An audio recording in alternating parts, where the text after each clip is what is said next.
या महाराष्ट्रामध्ये त्यांच्या बाबतीतला FIR घेतला नाही, पण कर्नाटकामध्ये अध्यक्ष महोदय अजितदादांचा FIR आता स्वीकारण्यात आलेला आहे। अध्यक्ष महोदय हा झिरो FIRच्या अंतर्गत हा स्वीकारलेला FIR मी तुमच्या समोर आणतो। काल संध्याकाळी झालेला हा FIR हा आज सकाळी या राज्याचे महाराष्ट्र राज्याचे DG कडे त्या राज्य सरकारकडनं त्या तिथं असणाऱ्या DG कडनं कर्नाटकाच्या हा इथं ऑनलाईन ट्रान्सफर करण्यात आलेला आहे। आता DGनी ठरवायचं, होम मिनिस्टरनी ठरवायचं या FIRचं करायचं काय अध्यक्ष महोदय। हा असाच तुम्ही अडखळीत ठेवायचा का तो स्वीकारायचा, तो स्वीकारून बारामतीला पाठवायचा आणि याच्या पुढे अजितदादांचं इन्व्हेस्टिगेशन होत असताना या FIRलाच केंद्रबिंदू ठेवून अध्यक्ष महोदय इन्व्हेस्टिगेशन त्या ठिकाणी झालं पाहिजे।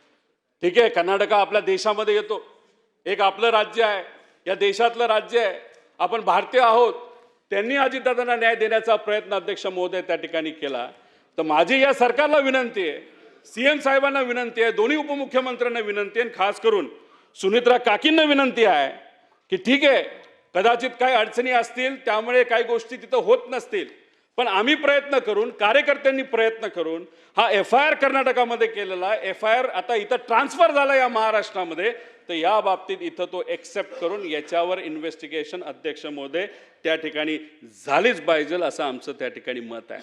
आता ह्या सगळ्या गोष्टी बघितल्यानंतर दादा जिथं कुठं असतील तिथून काय म्हणत असतील, लय वंगाळ निघाली राव हे सर्व, अशीच परिस्थिती आहे ना। कुणी सत्ताधाऱ्यांनी कुणी त्यांची बाजू घेतली, ठीक आहे आपापल्या लेवलला त्यांनी त्यांच्या लेवलला पत्र दिली, प्रयत्न केले, पण कुठंतरी आता लक्ष देऊन या इन्व्हेस्टिगेशनकडे खऱ्या अर्थाने टप्प्याटप्प्याने आपल्याला जावं लागेल। CBI कडे लगेच पुढच्या 2 दिवसामध्ये प्रस्ताव पाठवावा लागेल। CID काय केलं हे लोकांना सांगावं लागेल। FIR हा एक्सेप्ट केला जावा लागेल। हे VSR पासून DGCF पैकी अधिकारी असतील, नाही तर ॲरो नावाची जी कंपनी असेल याच्यावर त्या ठिकाणी अध्यक्ष महोदय कारवाई ही झाली पाहिजे। सगळं शांत झालं म्हणजे लोक विसरले असं नसतं, लोकांच्या मनामध्ये आहे, लोकांच्या ध्यानामध्ये, लोक कधी हे विसरणार नाही, एवढा मोठा अजितदादा नेता त्या ठिकाणी होता। त्यामुळे या सरकारला विनंती करतोय अजून वेळ घालू नका। आता जे झालं चुका झाल्या त्या झाल्या, पण याच्या पुढे अध्यक्ष महोदय तिथं चूक झाली नाही पाहिजे।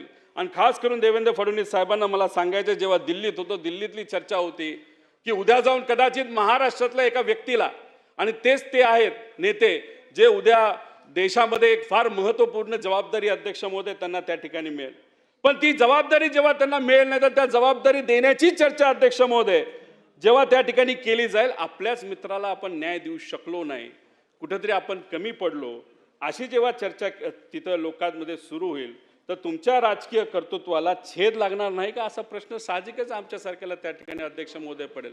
एवढी मोठी पॉवर, या पॉवरचा उपयोग करून नवनवीन घडामोडी पाहण्यासाठी स्टार महाराष्ट्र न्यूजला सबस्क्राईब करा आणि ताज्या बातम्यांचे अपडेट मिळवण्यासाठी बेल आयकॉनला प्रेस करा आणि परिपूर्ण बातमी बरोबर रहा, इतरांपेक्षा एक पाऊल पुढे।